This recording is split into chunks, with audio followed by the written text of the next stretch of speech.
waataa daawadayaal waxaan ku suganahay magaalada Minneapolis gaar ahaan saldhigga saddexaad ee booliska magaalada Minneapolis cabitaan ayaa la qaybinayaa. Thank you so much. Minneapolis waxaa ka muuqda burbur aad u xooggan. halkan waxaan ku arkaa cali indho iyo cali xaraare oo iyaguna soo shaqo tagay. waad mahadsantihiin. waa shaqo tag laba cali halkaas ayay sii socdaan. waa Home Cable iyo Somali American TV.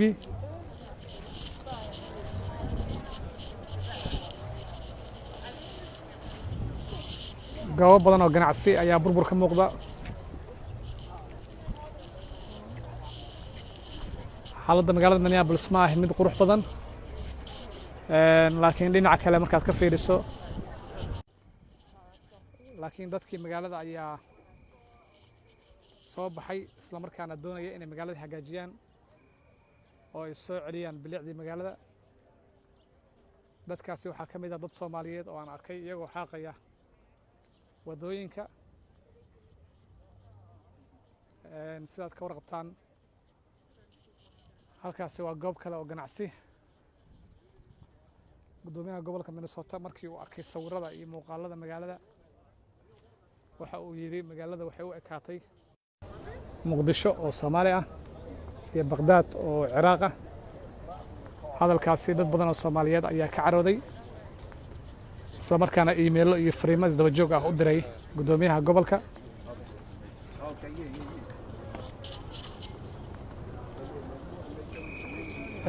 laakiin isaga waxa uu sheegay in uu tusaale ahaan u soo qaatay maadaama Muqdisho ay burbursaneyd 30 sano ee la soo dhaafay, Baghdadna uu burbur ka muuqdo, dadkiisana uu la hadlayo. waxaa sharaf iyo qiimo leh ninkaasi aad arkaysaan inuu yahay nin Soomaaliyeed oo isagu hadba dhinac gacanta u taagaya isla markaana kala hagaya baabuurta. Sulaymaan ayuu ugu sheegay magaciisa. isaga ayaa isxil qaamay.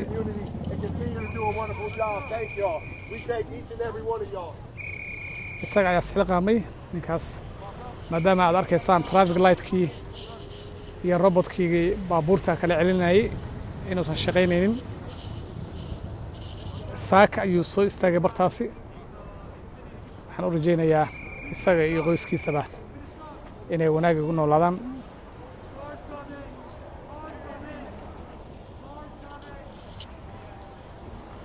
waxaan sugayaa ilaa laga fasaxo qaybta shacabka. waad mahadsan tahay ayaa la leeyahay.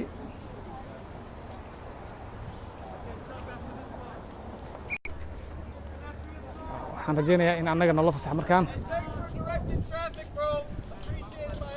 waad mahadsan tahay Sulaymaan. waad mahadsan tahay maasha Allah. dadka dhan waxay leeyihiin waad mahadsan tahay. aad baad mahadsan tahay. jazaak Allah.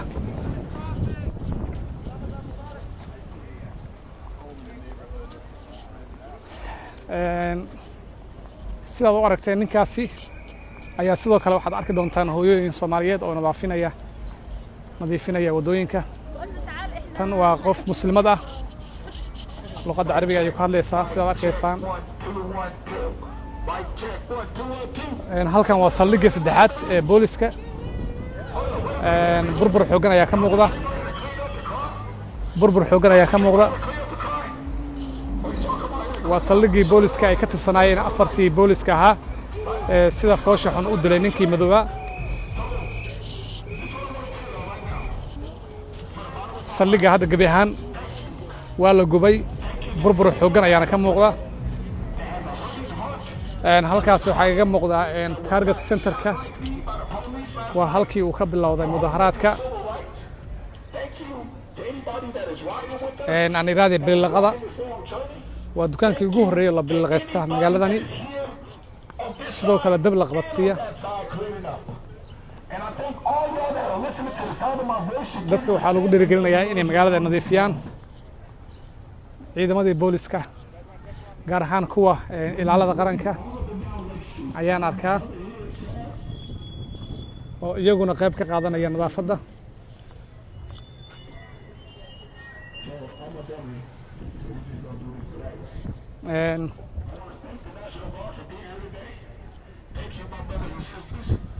waad arkaysaan ciidamadii waaye thank you so much nadaafadda ay ka qayb qaadanayaan waa ciidamada kaydka qaranka maanta ayaan ku arkay laba Soomaali ayaa ka mid ah ciidamadan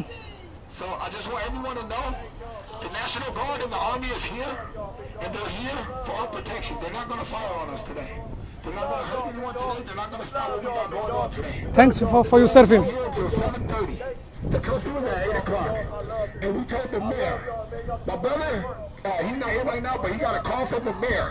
And the mayor said that he's going to have the police and the National Guard protect us today so we can civilly do this protest. So that we can show the world that we are not the ones that burned these buildings, but we are the ones that's going to rebuild them. Okay? So if anybody that is parked in this side of the parking lot of Target's lot, if your car is parked here, can you please move your car closer to the side of Cub? waa ciidamadii kaydka qaranka Mareykanka oo loogu talagalay inay magaalada xakameeyaan ayaa marka ay arkeen in magaalada ay degan tahay dadkii shacabkana ay ka qayb qaadanayaan qurxinta iyo bilicda magaalada ayay iyaguna bacda dhinacooda ka qaateen taasi waxay ku tusinaysaa muwaadinimada waxa ay tahay iyo dalka sida loo jecel yahay marar badan haddaad aragteen magaalada Muqdisho oo qarax ka dhacay isla habeenkii magaalada la nadiifiyay laba maalin mise maalin gudaheeda magaalada dib loo dhisay goobtii la qarxiyay ama hoteelkii la qarxiyay sidaas si lamid ah ayay sameynayaan muwaadiniinta Mareykanka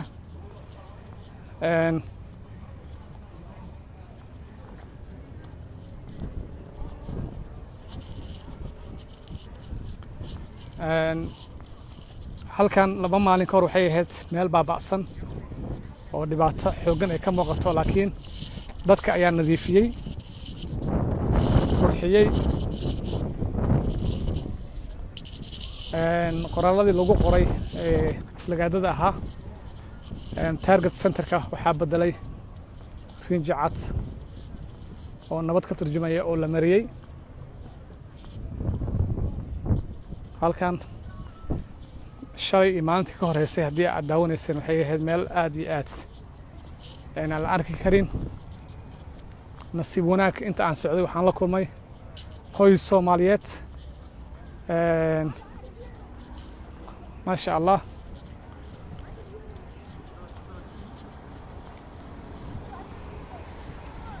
وأبا الصوماليات يعرفتيسه وأكو السلام مركه هراء وحد كقرب قادنا إنسان بلعده يسوعلين تمجال ده عادي يقوس كذا به إلى هذين بركيو بالكور مجال منيابلس والله مجال منيابلس هذا ما أنتوا حلو كتير كلينجرين هاي الحمد لله رفضي حالي واير عيان ما أنتوا حلو سوتشين مجال ده إنك كلينجريو ما شاء الله دلوقتي اللي جيستي إن معرك الحاجاتيو ما شاء الله معرك الجو عد كستقو مجال الدقنيد ونوع والقله ما شاء الله عشان أقارك واحد هالك الجو وواحد كلينجرين ونظافة كقرب قادنا ما شاء الله هذا السك المهد وهذا الماء حوضه صارنا هنا أي وجادان مجالده دوي ماشي كل شيء عاديات هنا معرك كل واحد تاريخ ويا أي تاريخ لنا عارفين عن كيف كنا قران ما شاء الله وقوي الصوماليات وكقرب قادنا يا بلعده يسوعلين تمجال ده sidoo kale waxay fariin ay dirayaan oo ah in dadka Soomaaliyeed ay wanaagga jecel yihiin waad maasantihiin waxaad arkayseen qoyska Soomaaliyeed sharaf ayay tahay inaan la kulmo halkan waxaa arkaysaa ciidamadii kaydka qaranka ee Mareykanka nadaafadda ayay iyaguna ka qayb qaadanayaan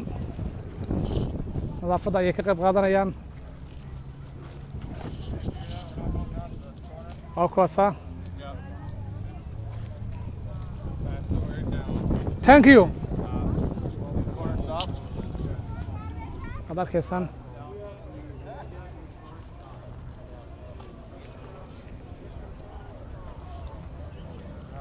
weliba dhulka wax yar xataa way ka qaadayaan dhulka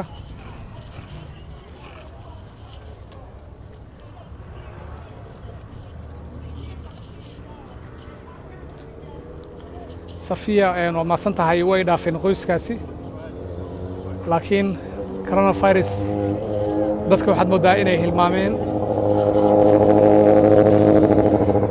Safiya waxay ka mid tahay dadka caafimaadka ee safka hore kaga jira gobolka Minnesota gaar ahaan magaalooyinkani Minneapolis iyo St. Paul iyo magaalooyin ku hareeraysan in badan ayay ka qayb qaadatay wacyigelinta bulshada markii ay aragtay carruurtaasi waxay dareemi kartaa khatarta ay leedahay dhinaca kale coronavirus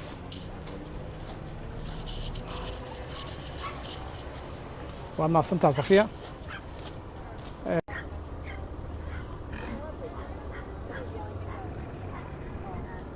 halkani waa xaruntii Target Center oo bilaqada iyo ay ka bilaabatay markii hore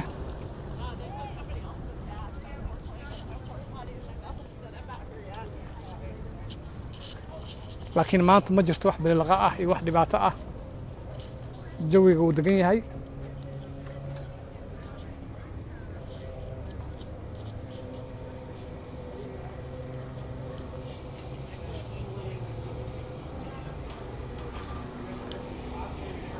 waa xaruntii la burburiyay hadda soo arkaysa sida loo qurxiyay durbadiiba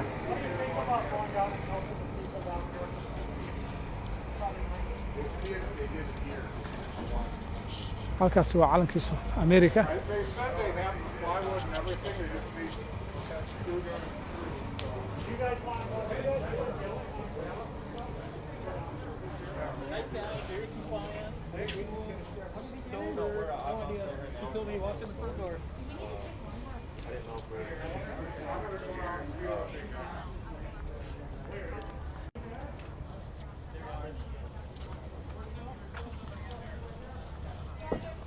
كافوت كي halkaas ka muuqda maqaayadda Soomaaliyeed oo halkaas First Cup ayaa halkaas kaga muuqata quruxley oo ah meel macaanka lagu iibiyo ayaa sidoo kale ii muuqata Target aad baan ku salaamay ma sha Allah Targetka wuxuu ku yaalaa Minnehaha iyo Lake Street ayuu ku yaalaa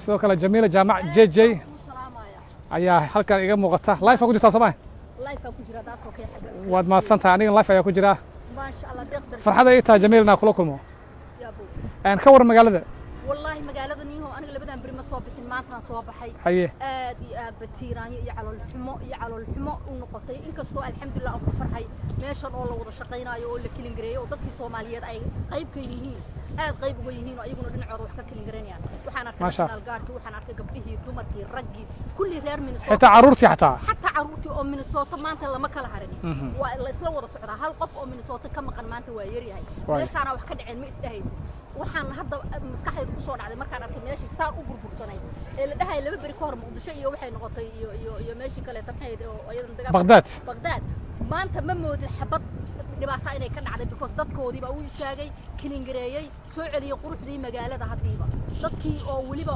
unity ah oo aan kala saarnayn ayaa soo celiyay imagine marka magaaladeena Muqdisho marka habeen walba wax lagu qarxiyo ama dad lagu laayo xataa wax kilin gareeya ma jiraan dadkaan inaan wax ka barano ayaan u baahannahay inaan ummadda Soomaaliyeed meel kastoo ay joogto ay wax bartaan oo ay wax fahmaan oo ay mataqaanaa ka qayb qaataan adduunyada si ay dalkoodina uga qayb qaataan waxyaabaha ka dhacayo ayaan u baahannahay deeqow markii hore heartbroken baan noqday markaan imaaday laakiin oo meeshii wax ka dhacayeen maalmahan dhan gubanaysay laakiin markaan arkay nadaafadda iyo qiimaha iyo dadka aan hadda dhowr qof aan la hadlay qiimaha ay mataqaanaa kalgacalka ay muujinayaan waxa way wax kasta way dhacaan laakiin dadka isku duuban sidaanay u kacaan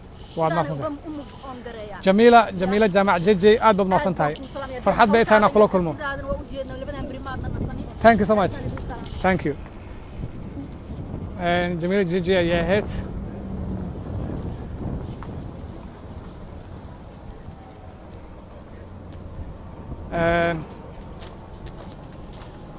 maanta Minneapolis banaanbax wuu ka socdaa laakiin banaanbax ma ahayn midkii rabshadaha watay sidoo kale qof kasta oo banaanbaxaya waxa uu wataa xaqin assalaamu calaykum qof kasta oo banaanbaxaya wuxuu wataa xaqin iyo bac madow wuxuuna ku gurayaa qashinka halkan dadka live-ka ula socday xogmaal media ayaa garan kara siday ahayd shalay iyo darad maantana waad aragtaa siday yihiin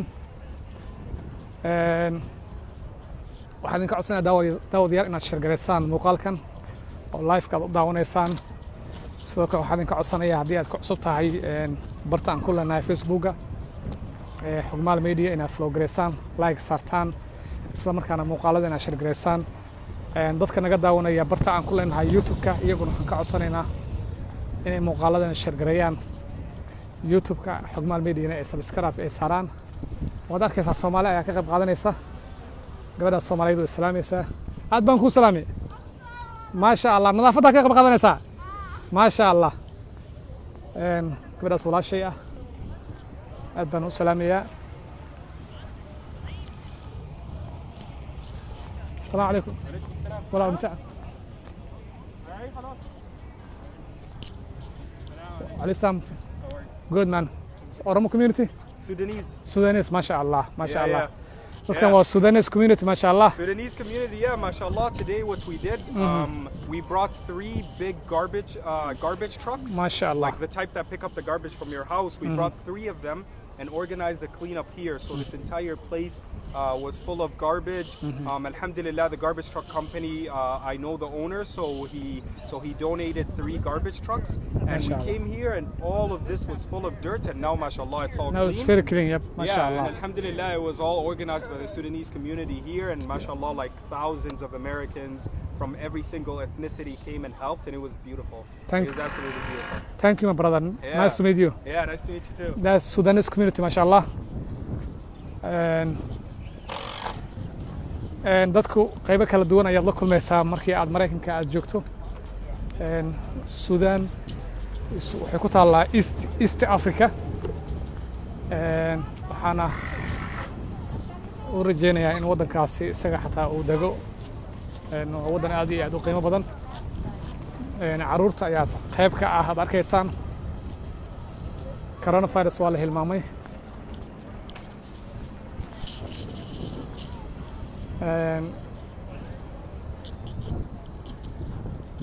waxaan rajeynayaa magaalada Minneapolis inay ku soo noqoto magaaladii qiimaha badneyd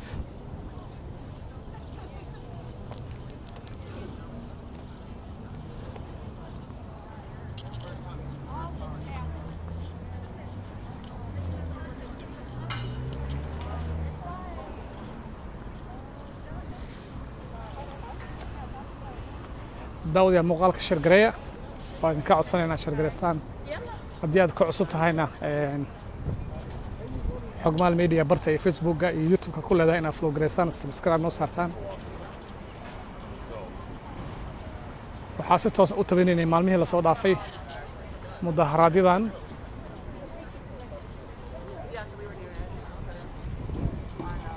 ما شاء الله dad Soomaalida ay taagan السلام عليكم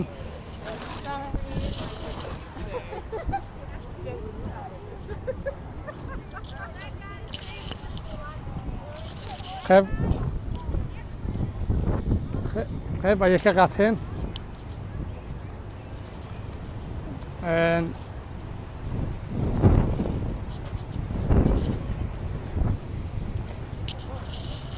wadadan waa wadada trainka maalmihii la soo dhaafay wax shaqaynaya ma laha.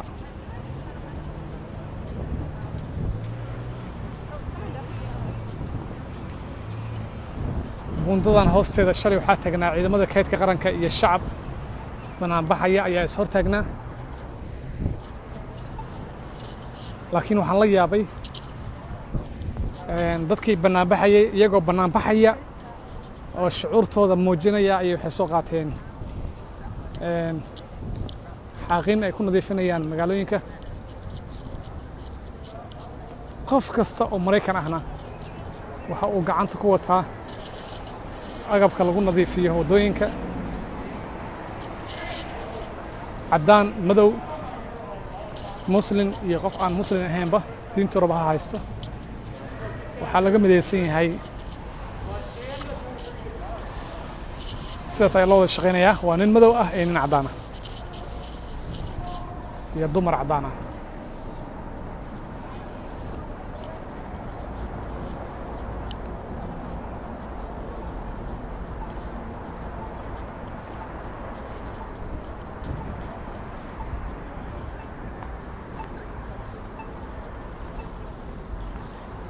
bilaqada inay dhamaatay ayaad moodaa. waxaana la sheegay dadka wax bilaqaysanaya wax gubaya in markii hore ay ka imaanayeen magaalooyinka baxsan Minneapolis. dadka magaalada nadiifinaya aad arkaysaana waa dadkii magaalada. qof kasto wuxuu u cararayaa halkii ay dhibaatada ka dhacday.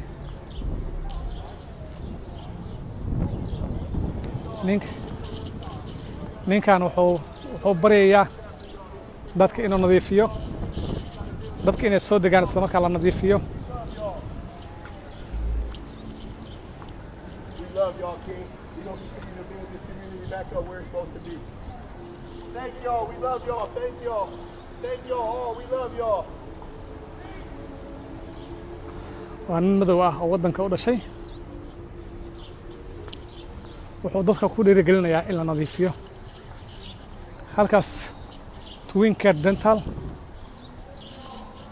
dhaqaatiir Soomaaliyeed ayaa ka howlgelaya isla markaana iska lahaa.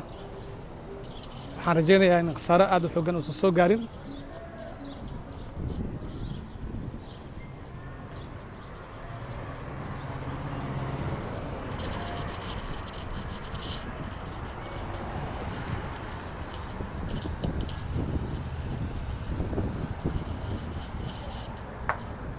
halkan waa Wells Fargo.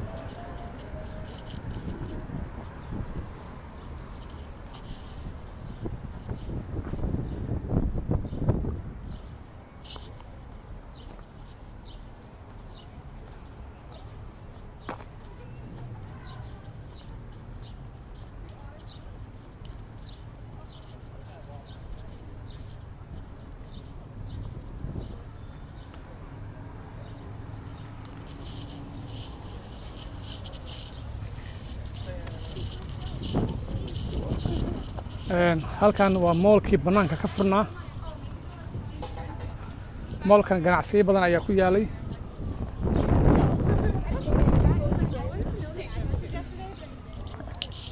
ganacsiyadii waa la boobay isla markaana waa la gubay. hadda ayaa u dhowaanayaa.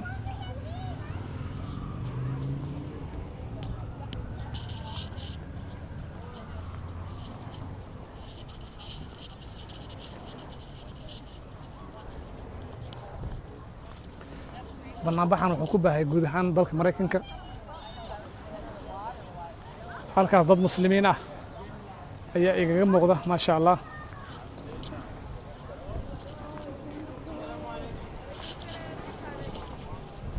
maasha Allah, that's Muslim community.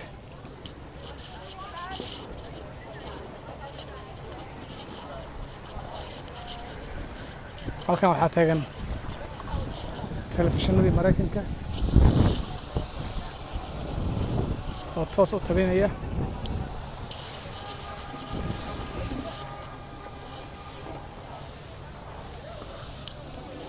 halkan waxaa ka socda nadaafadii.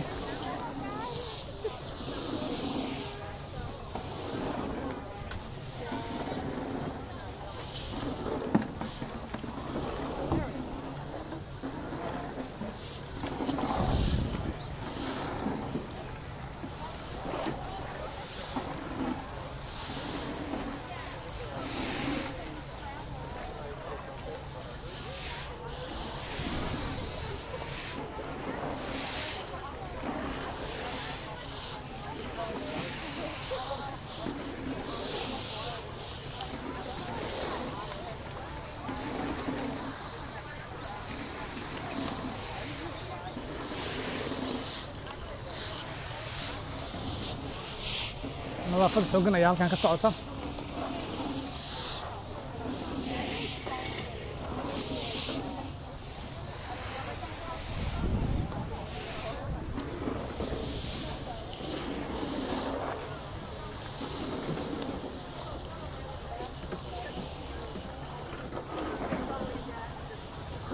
halkan waxay ahayd goob mool ah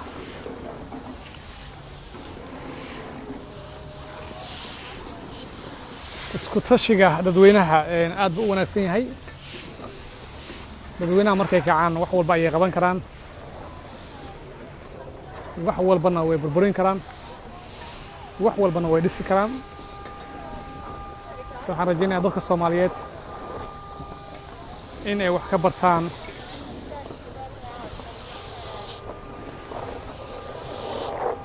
nadaafadda shacabka Mareykanka ee halkan ka wadaan. haddii lagu dhawaaqo hal maalin oo nadaafad ah guud ahaan dalkeena Soomaaliya, wuxuu noqon karaa waddanka ugu quruxda badan caalamka. farxiiciisa Soomaalidu qayb ayay ka yihiin. Soomaali badan ayaa soo arkay. haddii aad dib ugu noqoto live-kan bilowgiisii hore, waxaan soo arkay qoysas badan oo Soomaaliyeed, xitaa carruur ayaan soo arkay, dumarkeeni ayaa soo arkay, wiilasheeni ayaa soo arkay oo nadiifinaya. sababtoo ah goobaha nadaafadda ay ka socoto aad bay u tiro badan yihiin.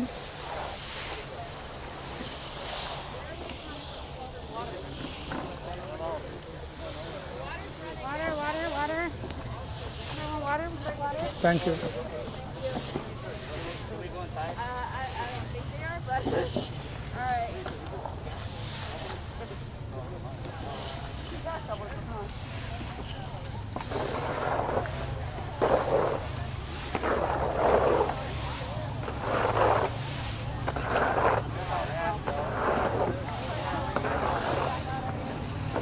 waxaad daawanaysaan live xogmaal media, si toos ah ayaa u daawanaysaan. haddii aad nagu cusub tahay, waxaan kaa codsanayaa inaad follow gareyso, isla markaana aad share gareyso muuqaaladan.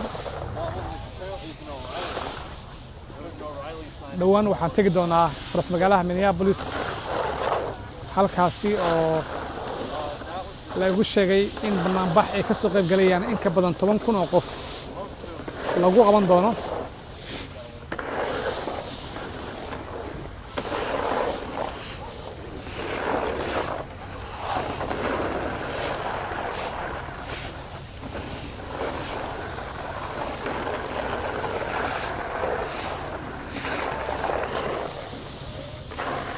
axmed xaaji buule mudaharaadka hadda wuu istaagay.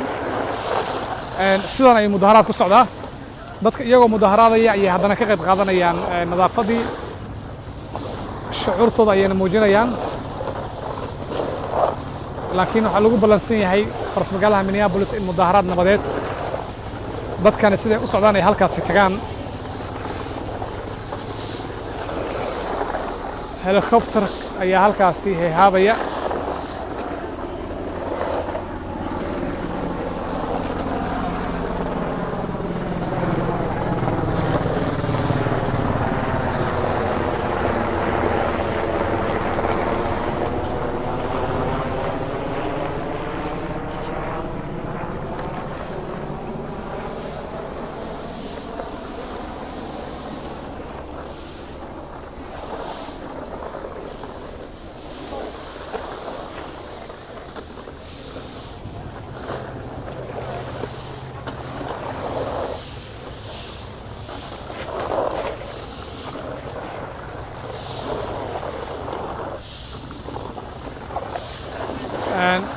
askartii dilka geysatay tiro ahaan waxay ahaayeen 4, laakiin mid ka mid ah ayaa la xiray. laakiin dadku waxay leeyihiin waxaan doonaynaa in la xiro 4taba. 4ta in la xiro ayaa la dalbanayaa.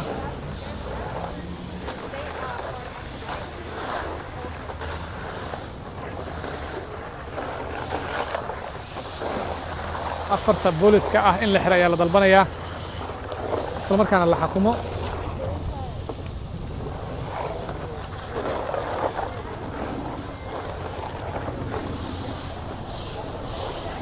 daawadayaal xogmaal media daawanaysaan anigoo deeq darajo ah ayaa idiin soo tabinaya waa live banaanbaxan wuxuu sidoo kale ku sii siqay guud ahaan gobollada dalka Mareykanka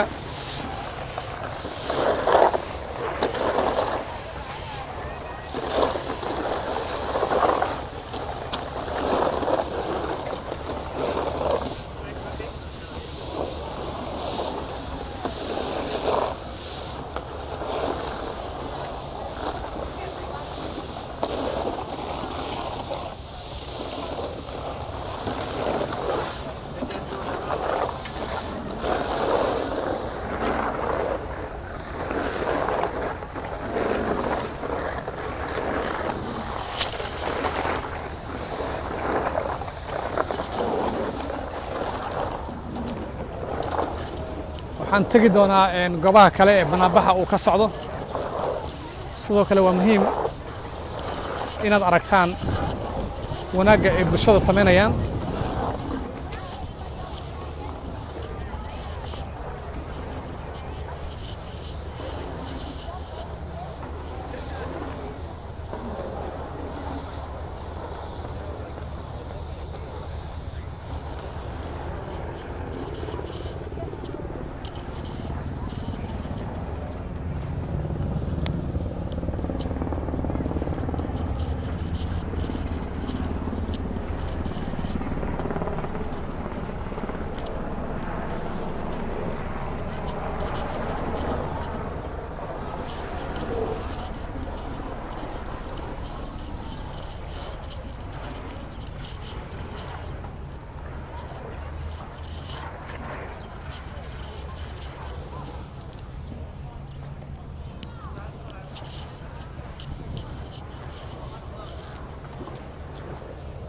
waayahay asxaabtana daawanaysa waxaan tegi doonaa faras magaalaha Minneapolis oo qadar 5 daqiiqo ay jirta laakiin maanta way ka duwan tahay maalmihii hore wadadana aad bay u xun tahay marka ku soo noqon doonaa waxaan idin ka codsanayaa inaad muuqaalada share gareysaan isla markaana flow gareysaan markii aan tago halka uu banaanbaxa ka socdo waan ku soo noqonayaa aad baad mahadsantihiin waa deeq darajo oo idin leh nabadgelyo